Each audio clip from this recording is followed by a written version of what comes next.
Bonjour tout le monde, bienvenue à ce nouveau rendez-vous de Folie douce. Ici Yvan Bugeaud. Dans quelques instants, je reçois Dominique Julien, qui est de l'Institut de la statistique du Québec. M. Julien vient de nous parler d'une recherche en santé mentale auprès des jeunes. À l'espresso et à l'espresso allongé, il sera question des transgenres. Notre collaborateur en début de deuxième demi est Jean-François Plouffe. Il nous parle pour sa part de la garde en santé mentale, principalement des délais et garde provisoire en santé mentale. Alors, c'est le menu de Folie douce cette semaine. On commence en chanson avec Mathieu Malon. Et la chanson s'intitule La coureuse. Bienvenue à Folie douce.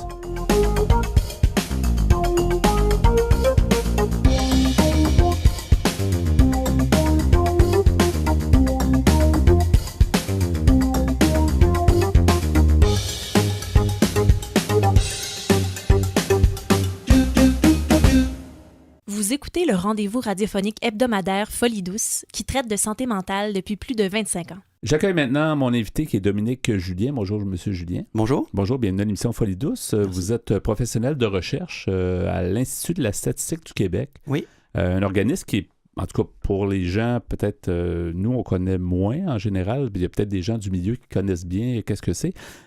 Puisqu'on va parler, en fait, de santé mentale, de données sur la santé mentale que vous avez colligées puis mis ensemble. Donc, mais ça serait bien de préciser peut-être ce que c'est l'Institut de la statistique du Québec. Bien sûr. Donc, en fait, le gouvernement du Québec, une de ses missions que le gouvernement se donne, c'est de faire un peu de la surveillance sur l'état de sa population. Et nous, à l'Institut de la statistique du Québec, on est un organisme gouvernemental qui a comme pour mission là, de fournir des données à la fois fiables et objectives sur la population du Québec. Donc, ça peut aller au niveau là, du taux de natalité, le taux de travail, la santé physique et la santé mentale aussi, là, comme on va parler aujourd'hui. Et à peu près tous les ministères ont accès, en fait, ont recours à vos services. Vous alimentez à peu près tous les secteurs du gouvernement, comme vous dites, c'est ça? C'est beaucoup de secteurs. Donc, comme pour ce qu'on va parler aujourd'hui, c'est plus le ministère de la Santé et des Services sociaux et aussi le ministère de l'Éducation, là, qui sont les partenaires là, qui nous ont mandaté là, de faire là, l'étude, là, l'enquête là, dont on va parler. OK. Est-ce que c'est une organisation qui existe depuis longtemps, là, depuis quand même plusieurs années? Ça existe depuis longtemps, l'Institut de la statistique du Québec? Oui, depuis plusieurs années.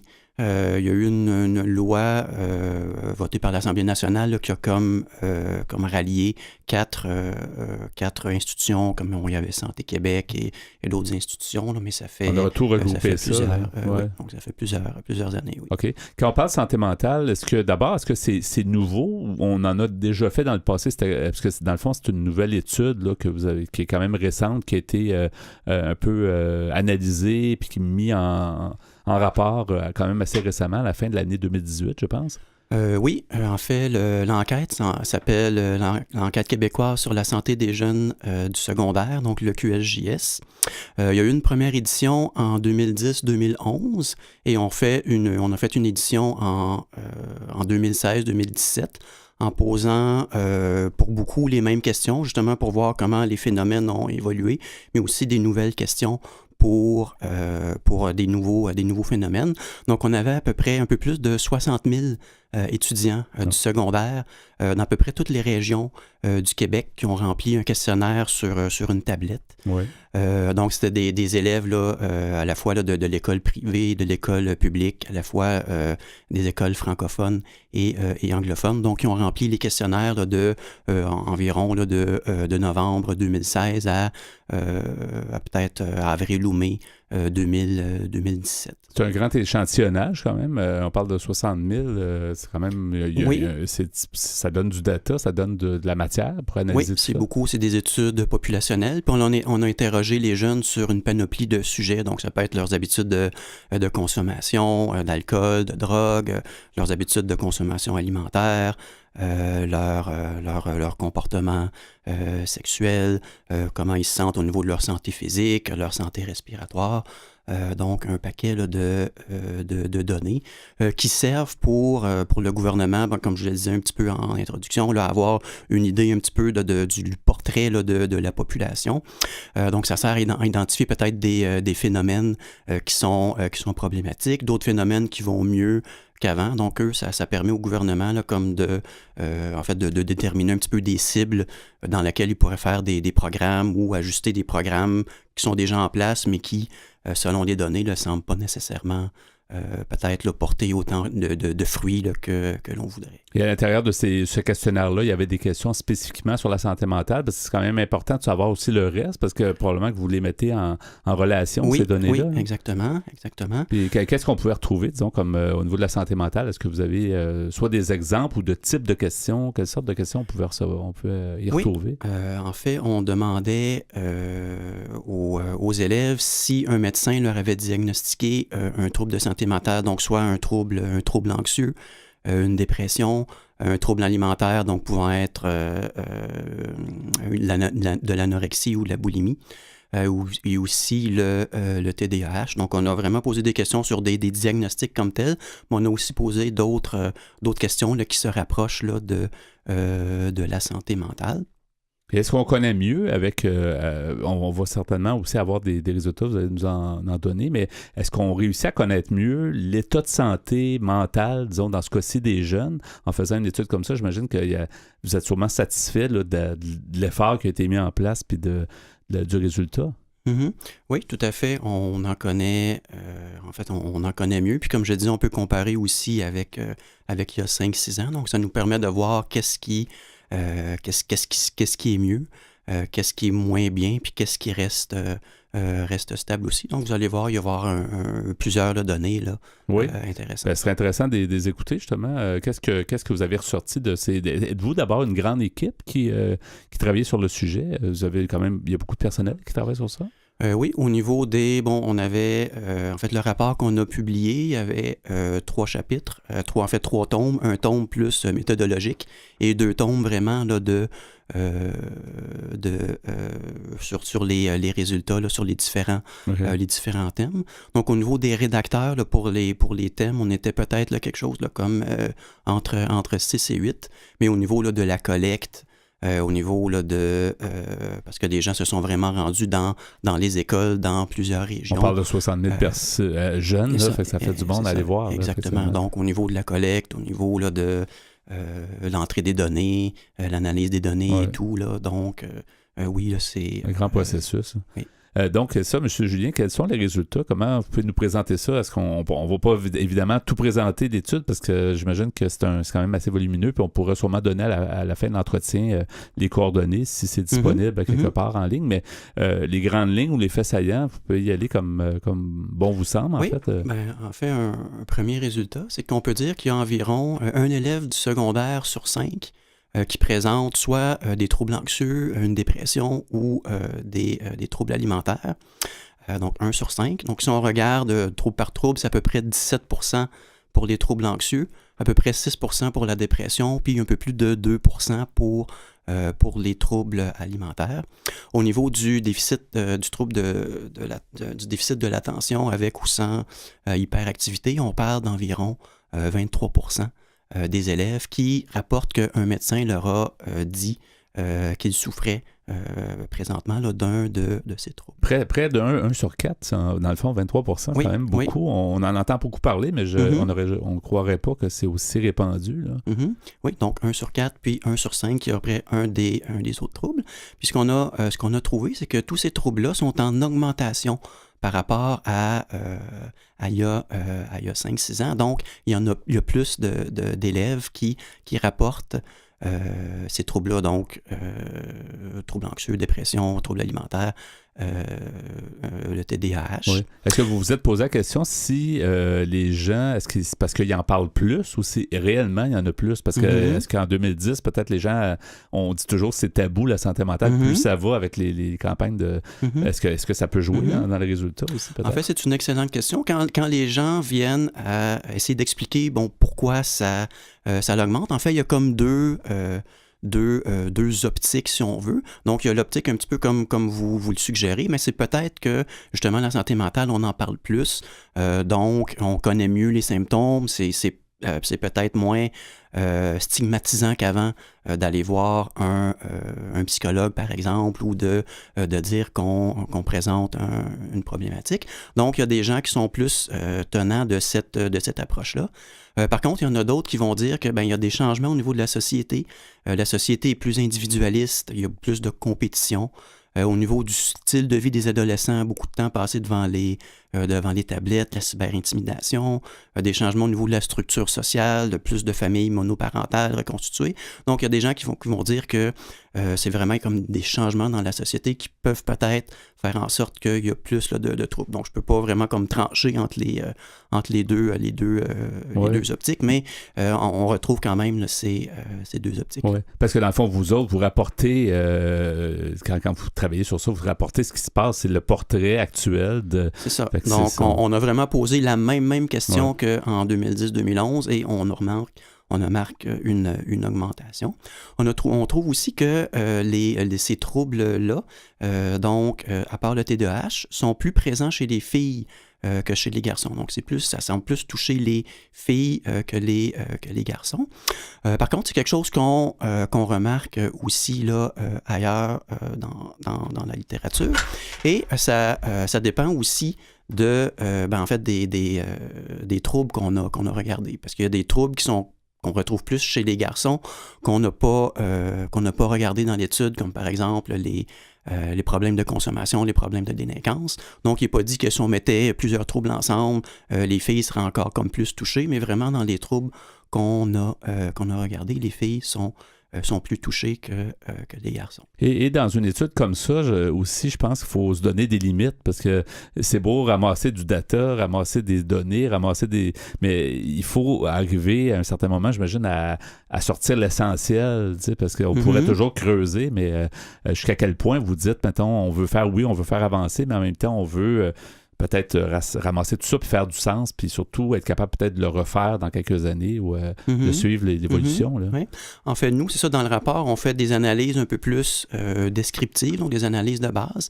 Par contre, les données sont disponibles pour les chercheurs qui en font la demande, donc comme pour faire des analyses peut-être plus poussées. Donc, là, on parle si on veut, de santé mentale, mais on a fait plein de liens qui peuvent être faits justement avec le type de famille, avec la pauvreté, avec les habitudes alimentaires, les activités sportives. Donc, il y a moyen là, de faire toutes des études comme ça. Oui. Avez-vous une autre donnée? Oui, en fait, quelque chose d'intéressant parce que là, on parle de ce qu'on a évalué un petit peu ce qui va mal, mais on a aussi évalué ce qui va bien. Donc, ce qu'on appelle la santé mentale positive. Donc, à quel point les jeunes vivent des émotions positives, à quel point ils sentent qu'ils peuvent contribuer à la société, jusqu'à quel point ils sentent que ils sont autonomes. Et ce qu'on a trouvé, c'est que même parmi les gens qui présentent des problèmes de dépression, d'anxiété ou de troubles alimentaires, il y a le tiers de ces gens-là qui rapportent quand même avoir une santé mentale positive quand même assez élevée. Donc, c'est dire que même si quelqu'un a un trouble anxieux, cette personne-là est quand même capable d'éprouver du plaisir dans sa vie, de faire du bénévolat, de se sentir autonome. Donc, pas pour minimiser la souffrance que ces gens-là vivent, mais pour dire un message d'espoir, si on veut, que malgré tout, malgré un trouble, il est quand même capable d'avoir les gens sont quand même capables d'avoir une vie satisfaisante. Puis c'est à peu près, donc je dis à peu près le tiers qui ont ça, puis à peu près la moitié qui avait une santé mentale positive quand même modérément bonne. Donc c'était peut-être pour 15% de ces gens-là là, que ça semblait comme vraiment problématique. Très intéressant. M. Julien, en terminant, ça passe vite, mais il y a beaucoup de données. Les gens qui veulent en savoir plus, on cherche quoi sur Internet pour peut-être avoir accès à la recherche? Oui, donc vous pouvez aller sur le site là, de l'enquête. Donc, c'est eqsjs.stat.gouv.qc.ca. Donc, eqsjs.stat.gouv.qc.ca. Merci beaucoup d'avoir été des nôtres. Donc, M. Dominique Julien, professionnel de recherche à l'Institut de la statistique du Québec. Merci et à une prochaine. Merci. Au revoir. Au revoir. Vous avez des choses à dire? Joignez-vous à notre groupe Folie Douce sur Facebook. Parlons santé mentale. C'est maintenant le moment du bloc Espresso. Donc, Pierre Laporte, bonjour. Salut Yvan. Et bonjour, Ghislain Malo. Bonjour. Alors, le sujet que tu nous amènes aujourd'hui, tu vas nous parler des transgenres. Les transgenres, oui, c'est un sujet dont on n'avait jamais parlé. On entend beaucoup parler de ces temps-ci. Très à la mode par les temps qui Depuis quelques années, on entend beaucoup. Hein. Oui, en tout cas, moi, j'en avais jamais parlé dans pour les espressos. Et être transgenre, en fait, c'est pas une maladie mentale, c'est sûr, mais ça peut amener à la dépression et la dépression sévère, même chez les enfants qui n'arrivent pas à se reconnaître dans leur propre sexe, si on veut dire. Alors, je vais commencer par un article que j'ai trouvé sur le site psychologue.net. On nous dit que pour la plupart des personnes, il n'existe que 2 genres. L'homme et la femme dont la constitution et le comportement sont particulièrement liés au sexe biologique. Or, les personnes transgenres sont celles qui ne s'identifient pas avec leur genre à la naissance. Si on recule dans le passé, au 19e siècle, avec les progrès de la biologie, les scientifiques occidentaux établissent comme une vérité absolue le fait que ce n'est pas Dieu, mais la nature qui crée les différences entre hommes et femmes. Pour certains idéologues, c'est le moyen de prouver que les hommes sont naturellement hommes et les femmes naturellement femmes en raison de leurs organes, de leurs gènes et de leurs hormones. Or, au fil du temps et des découvertes scientifiques, ces idées sont peu à peu démantelées. La femme n'a pas de prédisposition à l'hystérie plus qu'elle n'en a à lire des romans d'amour et les hommes n'en ont pas plus pour allumer un feu ou changer une roue. Ça, c'est le gros débat. Est-ce que c'est l'identité? Est-ce que c'est biologique ou c'est une construction culturelle? Ouais. C'est probablement un mélange des deux parce qu'on peut pas nier notre biologie. Et on vit dans des sociétés qui teintent nos caractéristiques. C'est probablement la meilleure réponse, c'est une réponse très dans le milieu, c'est probablement un mélange des deux. Mais peut-être plus biologique. Selon moi, ça serait plus biologique. Peut-être un petit peu comme tu dis. On vit dans des sociétés précises. Moi, je crois pas que c'est une construction culturelle. Je crois que les deux peuvent être mélangés. Moi, je suis parfaitement content d'être un homme. Je peux pas rien faire. As-tu déjà changé une roue? Moi, j'ai pas d'habileté manuelle. Moi, je vais massacrer la roue plus que la changer. Une roue de croix. Alors, je continue ma lecture de cet article. On nous dit tout ce qui était admis il y a 100 ans nous semble aujourd'hui totalement révolu, voire farfelu. Pourquoi, dans ce cas, ne pas admettre que nos certitudes actuelles reposent, elles aussi, sur des préjugés? La question du genre est particulièrement épineuse en ce sens. On considère encore souvent fermement qu'il n'existe que 2 genres, l'homme et la femme. La langue française même n'est pas faite pour laisser la place à d'autres genres. Et pourtant, les scientifiques ont découvert, tenez-vous bien, qu'il n'existait pas seulement 2 sexes, mais 48. C'est-à-dire qu'entre l'homme à 100% et la femme à 100%, il existerait environ 46 intersexuations. Chaque personne serait elle-même constituée entre 10 et 40% des marqueurs biologiques de l'autre sexe. Pour comprendre les notions de genre, de sexe et d'identité, il est important de redéfinir des concepts de base que l'on a parfois tendance à mélanger. Il y a en effet 3 réalités à propos du sexe et de l'identité, qui ne sont pas liées mais qui sont souvent confondues, comme par exemple les attributs sexuels. Ils n'ont aucun lien avec l'identité. Tout sexe peut cohabiter avec toute identité. C'est ce qu'on nous dit. C'est ce qu'on appelle ça l'âge de la confusion. Là. Mais ça devient complexifié encore plus. Je pense qu'on dans les prochaines années, ça va être tellement difficile à gérer tout ça que... Je pense que beaucoup de gens sont confus aussi, énormément. Là. Ouais. On nous dit aussi l'identité. C'est la personne que l'on est indépendamment de ses attributs sexuels. Et la sexualité, elle n'est ni liée ni au genre, ni au corps. Tout genre peut coïncider avec toute identité. C'est ce qu'on nous dit ici. La pilosité, les vêtements, le maquillage, le ton de la voix sont appelés expressions de genre. Ce sont des marqueurs que l'on peut ou non contrôler et qui n'ont aucune influence sur l'identité. Être d'un genre ou d'un autre peut influencer la manière dont ces marqueurs s'expriment, mais ne définit en rien l'identité de la personne. Porter des habits de femme ne signifie pas être une femme. Lorsqu'un enfant naît, on lui attribue le genre qui correspond à ses attributs sexuels.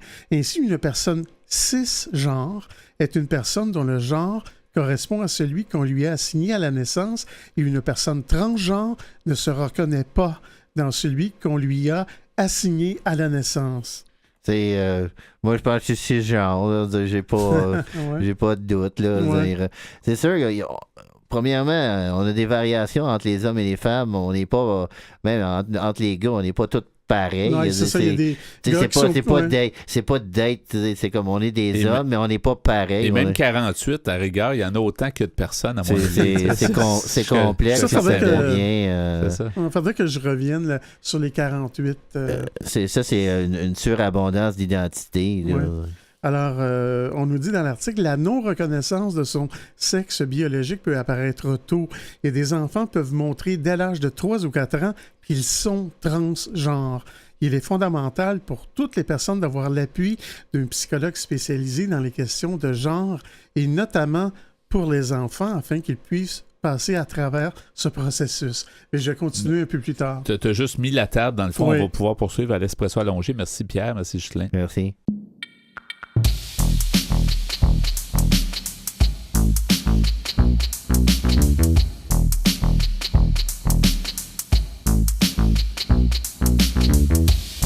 À venir dans l'émission Folie douce, nous recevons notre collaborateur Jean-François Plouffe d'Action Autonomie qui nous parle de délai et garde provisoire en santé mentale. À l'Espresso allongé, nous poursuivons sur le sujet des transgenres. Vous entendrez aussi en chanson Éruption de Gaël Faye et Fille de personne 2 de Hubert Lenoir. Vous voulez échanger avec nous, vous désirez participer à Folie douce, notre site web est antenne au singulier.qc.ca. Utilisateur de Facebook, YouTube, Instagram et Twitter, cherchez Folie douce Radio pour nous trouver ou téléphonez-nous au 514-990-9604. Vous écoutez Folie douce, l'émission hebdomadaire qui démystifie les problématiques de santé mentale depuis plus de 25 ans. De retour au micro dans quelques instants.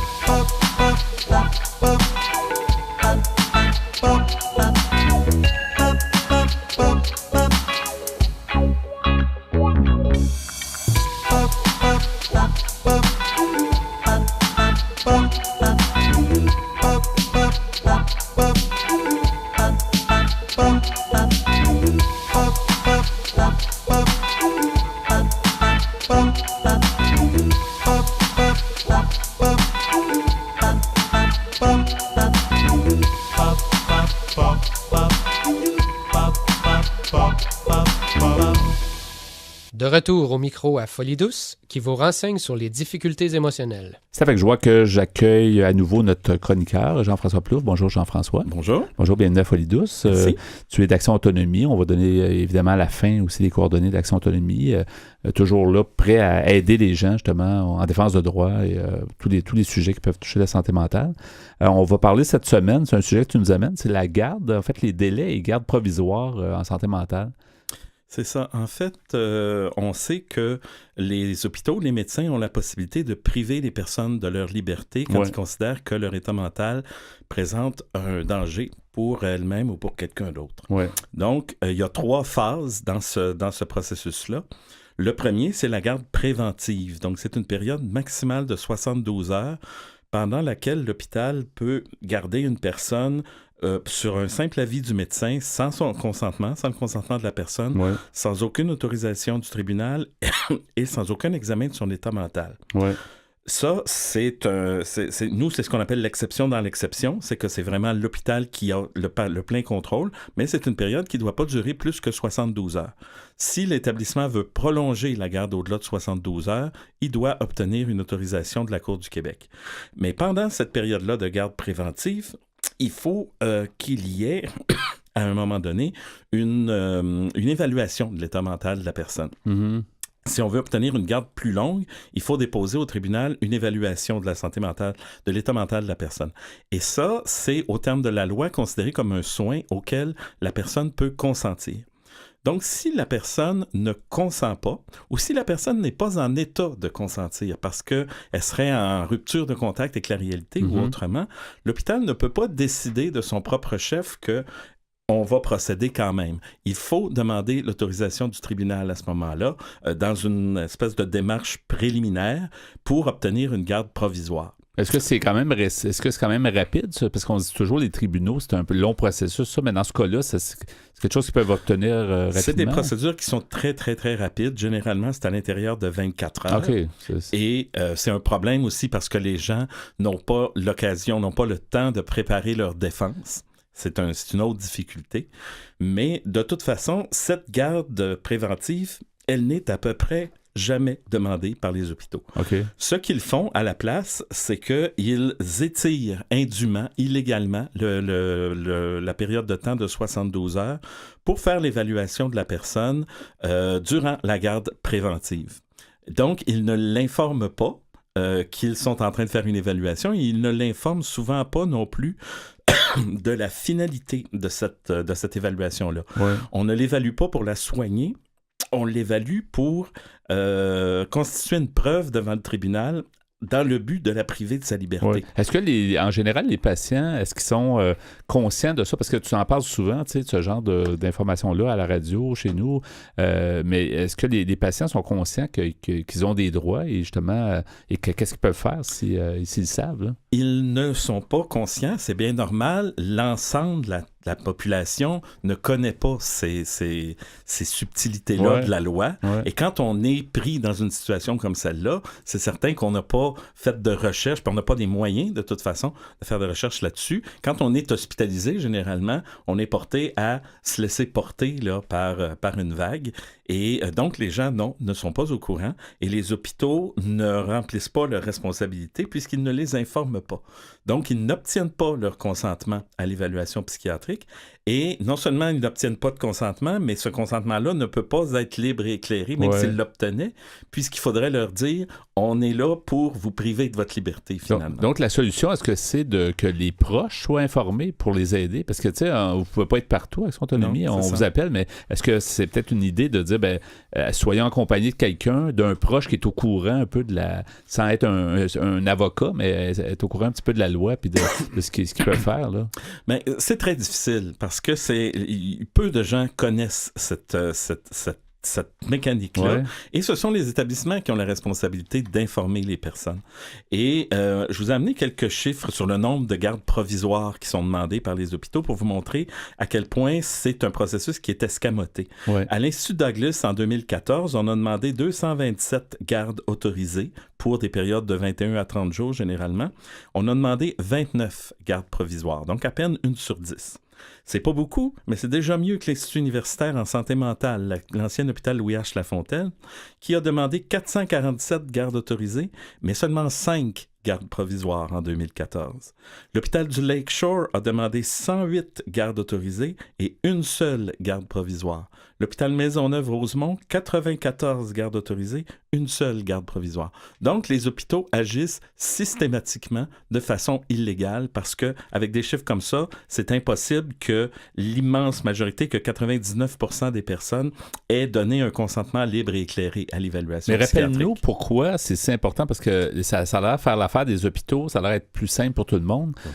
Pourquoi on veut absolument... C'est effectivement plus simple parce qu'on n'a pas besoin d'aller 2 fois devant le tribunal. Okay. On va n'y aller qu'une seule fois. Okay. On va faire l'évaluation psychiatrique sans le consentement et souvent même à l'insu des personnes. Les gens ne sont pas conscients qu'ils subissent une évaluation psychiatrique. Ils sont pas, au moment que ça se fait, ils n'ont pas l'impression que c'est une évaluation. Ils réalisent pas ce qui se passe. Ils ne comprennent pas. Il y a une gravité, là, il y a des impacts qui vont suivre à ça. Oui, parce que l'impact, c'est de les priver de leur liberté pendant 1 mois. C'est quand même pas rien. De les emprisonner à l'hôpital pendant une période d'1 mois. Et on ne leur dit pas. Et on les garde déjà en garde préventive beaucoup trop longtemps, 2 fois trop longtemps, en général autour de 6 jours. Et par la suite, on obtient à peu près systématiquement la garde autorisée de la part du tribunal. Mais dans un sens, pourquoi l'hôpital se bat tant que ça pour justement être capable de garder Est-ce que c'est un avantage de garder les patients? Oui, il y a un avantage pour les hôpitaux, c'est que d'abord, ils ont les personnes à portée de la main. Donc, ils n'ont pas besoin de donner des rendez-vous à laquelle la personne risque de ne pas se présenter, etc. Facile à gérer pour eux. C'est plus simple à gérer pour eux. ils prennent un espèce de contrôle sur la personne. Ils s'assurent que les médicaments, ils testent l'efficacité des médicaments ou l'effet des médicaments sur les personnes. Et tout ça sans que la personne, dans beaucoup de cas, en tout cas, qu'on l'interroge ou qu'on l'associe d'une manière ou d'une autre au déroulement de son traitement. Ouais. Et donc, nous, on voit là qu'il y a systématiquement des actions illégales qui sont posées par les hôpitaux. Premièrement, parce qu'ils n'obtiennent pas le consentement des personnes, et aussi et surtout parce que la garde préventive est 2 fois trop longue. Mm-hmm. On garde les gens sans jugement pendant 5, 6, 7 jours, des fois. Et nous, on est en train d'entreprendre une démarche de recueil de témoignages autour de ça, de recueil de cas types, pour éventuellement être capable de dénoncer cette situation-là qui se déroule à grande échelle, qui a lieu tous les jours, tout le temps, avec à peu près tout le monde. Et on essaie de mettre en place des moyens de faire en sorte que ça cesse. Donc vous faites un appel, en fait, aux gens du public qui nous écoutent, qui pourraient avoir vécu ce genre de situation-là. Les gens vont se reconnaître, j'imagine, d'après la description que tu nous donnes. C'est ça. Donc, s'il y a des gens qui ont été gardés au cours des 3 dernières années, depuis le début de l'année 2016, qui ont fait l'objet d'une garde en établissement, qui ne se rappellent pas d'avoir consenti à un moment donné à une évaluation psychiatrique et qui ont été gardés finalement, souvent qui ont même pas eu conscience qu'il y a eu des démarches en cours de fait. Ces personnes-là, on aimerait ça qu'ils nous contactent. Ouais. Pour qu'ils puissent partager avec nous ces expériences-là, de façon que nous, on puisse documenter ça de façon encore plus précise, puis être capable d'avoir des arguments encore plus décisifs là, dans nos interactions avec les hôpitaux et avec les tribunaux. Ouais. Et surtout pour faire en sorte, à moyen terme, là, que les hôpitaux fassent comme l'ensemble des citoyens du Québec, puis qu'ils se conforment aux lois qui les concernent. Parce qu'on sait qu'Action Autonomie a eu souvent justement des bonnes initiatives de monter des dossiers, de faire des rapports, des études, puis qui se rendent très souvent, justement, aux dirigeants, là, aux gens. D'autant plus que ces recherches-là que nous, on fait, il n'y a personne d'autre qui les fait. Il faut qu'il y ait quelqu'un qui les fasse. C'est ça. Sur le fonctionnement de la loi P38 en général, ni le ministère, ni les hôpitaux, personne ne documente ça si nous, on n'est pas là pour le faire. On le fait depuis 20 ans. On est maintenant capable là, de démontrer une évolution du mode de fonctionnement de l'application de cette loi-là. On sait que depuis 20 ans, ça ne va pas de mieux en mieux, ça va de pire en pire. Elle est de plus en plus appliquée, la loi P38, pour des périodes de plus en plus longues, avec un nombre sans cesse croissant de gens. Donc, ça devient problématique.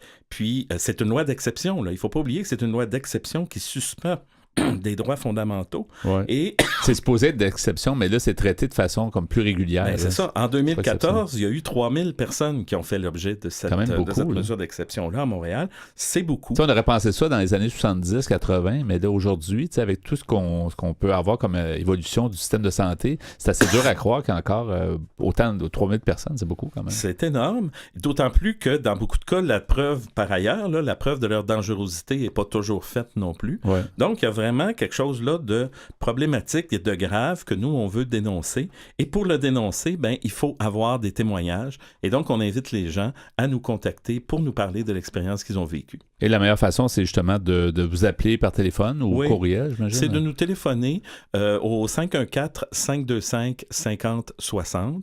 Et vous pouvez aussi nous écrire par courriel au actionautonomie En fait, notre site Internet, c'est actionautonomie.qc.ca. Exactement. Puis de là, il y a le lien. Il y a possibilité de nous contacter. Donc, on invite vraiment les gens à nous en parler parce que il ne faut pas garder ça pour soi. Il faut vraiment, il y a vraiment là une occasion de faire œuvre utile, là, puis de faire en sorte que ça cesse de se reproduire aussi systématiquement dans le futur. Oui, Jean-François, en peut-être une minute, juste de rappeler peut-être un peu aussi la mission, c'est bon à l'occasion de le dire, l'Action Autonomie, comment on peut le décrire, l'organisme qui est bien présent dans notre milieu depuis longtemps? Là? En fait, nous, on est dans la défense de l'ensemble des droits des personnes en lien avec leur santé mentale. Donc, ça a beaucoup rapport avec les relations avec le milieu hospitalier, mais ce n'est pas que ça. Il y a, par exemple, toute la question du droit du logement.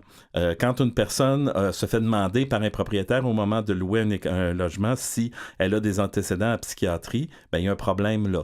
Quand une personne postule un emploi et se fait demander si elle a un antécédent à psychiatrie ou si elle demande un congé de maladie pour raison de santé mentale puis qu'elle se rend compte qu'elle a de la difficulté à réintégrer son emploi par la suite, il y a tous ces genres de problèmes-là qui arrivent et dans lesquels nous, on est actifs aussi. Puis vous avez une longue feuille de route là, en termes d'expérience puis de suivi, puis peut-être des façons de faire, là, puis d'accompagner. Vous accompagnez, ça, c'est important de le dire aussi. Oui, effectivement, on accompagne les gens. On fait beaucoup de ce qu'on appelle de l'aide individuelle, c'est-à-dire qu'il y a des gens qui nous appellent, qui nous racontent leurs problèmes et nous, on tente de les outiller pour qu'ils puissent s'en sortir le mieux possible. On leur donne les outils pour qu'eux-mêmes puissent faire valoir leurs droits par la suite. On ne fait pas pour les personnes, on fait avec les personnes. En terminant, peut-être de rappeler le téléphone justement d'Action Autonomie pour les gens qui veulent, entre autres, participer à ce recueil de témoignages. Oui. Alors, c'est le 514-525-5060. Merci beaucoup, Jean-François Plouffe, d'avoir été des nôtres et à la prochaine. Merci à vous. Au revoir. Vous syntonisez l'émission Folie douce, celle qui vise à changer les perceptions négatives reliées au monde de la santé mentale. Nous poursuivons sur le sujet entamé plus tôt, Pierre Laporte et Justin Malo, les transgenres. Tu as réussi à mettre la table, mais on attend beaucoup d'informations. Il y a beaucoup à dire sur ce sujet. Alors, je vais commencer... Je vais poursuivre l'article que j'ai trouvé sur le site psychologue.net qui s'appelle « Que signifie être transgenre ?» Alors, on dit ici, quelle est la différence entre transgenre et transsexuel? Dans les deux cas, les personnes sentent un inconfort au niveau biologique, mais ces deux termes englobent une différence marquante. On nous dit le transsexuel, il s'agit d'une personne pour qui leurs attributs sexuels ne correspondent pas à l'identité et qui ont un fort besoin de modifier leur corps, par exemple à travers une thérapie hormonale ou une chirurgie. Alors que le transgenre, il s'agit d'une personne qui ne se reconnaît pas entièrement du genre qu'on lui a assigné à la naissance, mais qui ne ressent pas forcément pour autant le besoin de modifier son anatomie. Et l'expression de genre est donc quelque chose de très subjectif. Elle passe principalement par le ressenti. Oui, moi, si je ne suis pas un parent, j'ai pas d'enfant, mais si j'aurais un enfant qui veut changer d'identité sexuelle, c'est sûr qu'il faut qu'il aille consulter un psychologue. Premièrement, comme parent, je ne suis pas assez compétent. Oui. Je veux quelqu'un qui est neutre pour y amener, à cheminer. C'est pas de dénier de le faire ou pas. C'est juste que quelqu'un qui lui permet d'avoir un aide comme on dit, de respiration dans le sens que pour lui permettre de comprendre. Et pour être certain que c'est bien ça, c'est quand même pas quelque chose de léger, c'est quelque chose d'important. C'est pas de le dénier, l'enfant. C'est juste... Puis pour moi, je peux juste le supporter, mais je peux pas faire plus que ça. Oui, mais on en parle ici là, des psychologues. Le transgénérisme n'est pas une maladie. Cela n'est pas contagieux. Il ne se transmet pas aux enfants, tout comme il ne s'agit pas d'un effet de mode. On recense en effet de plus en plus de personnes qui admettent être transgenres, mais cela tient plus du fait que la parole se libère de plus en plus autour de cette question.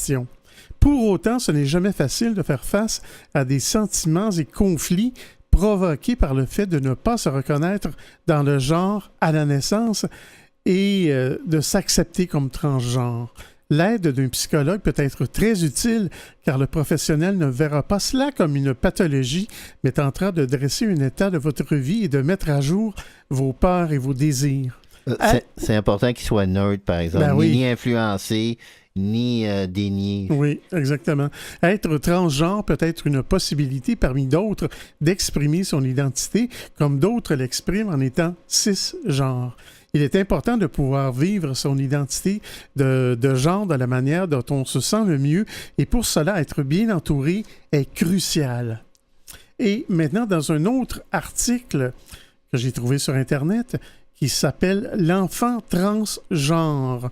C'est écrit par Mme Sophia Lessard, sexologue et auteure québécoise, qui est décédée le 1er janvier 2017, à l'âge de 45 ans.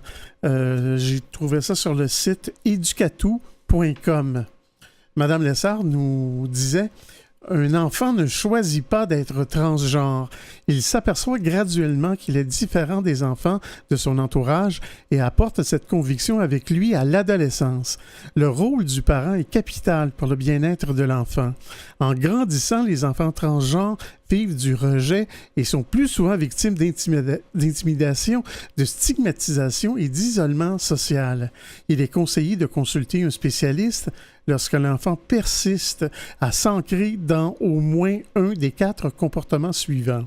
Premièrement, il adopte des attitudes, des rôles et des comportements qui n'appartiennent pas à son identité de genre. Deuxièmement, il nie de façon absolue la nature de son sexe.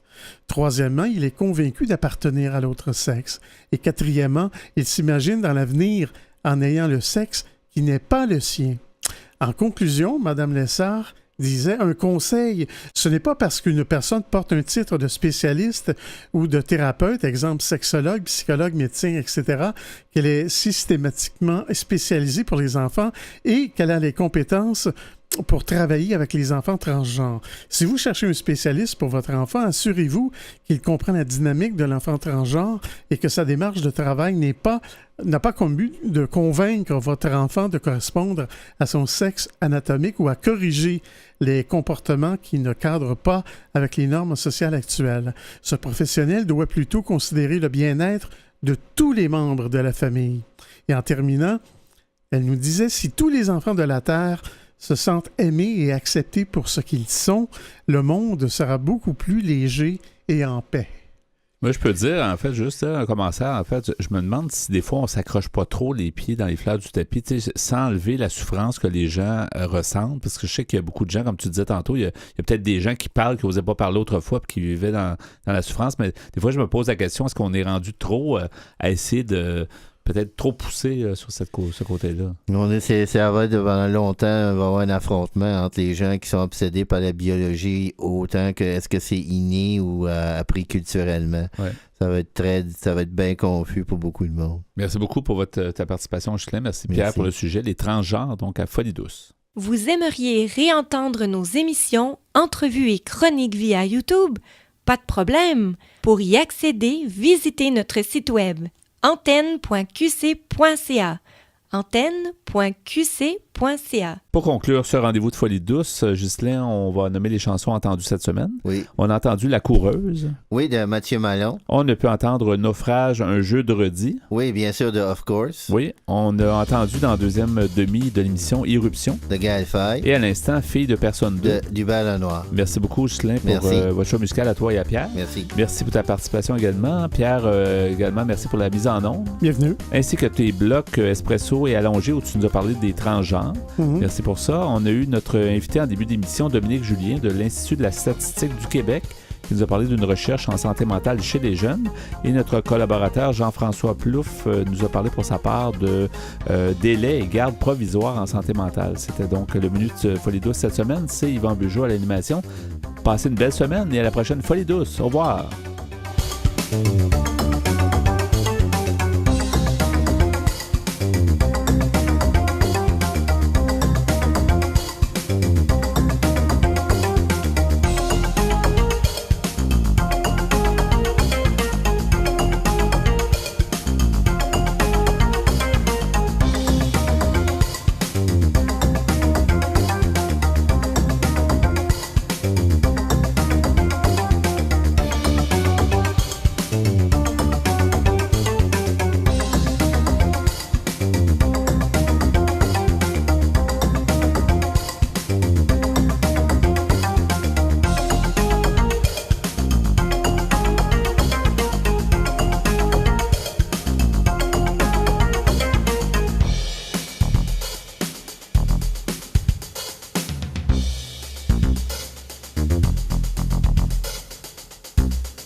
Bop, bop, bop, bop, bop, bop, bop, bop, bop, bop, bop, bop, bop, bop.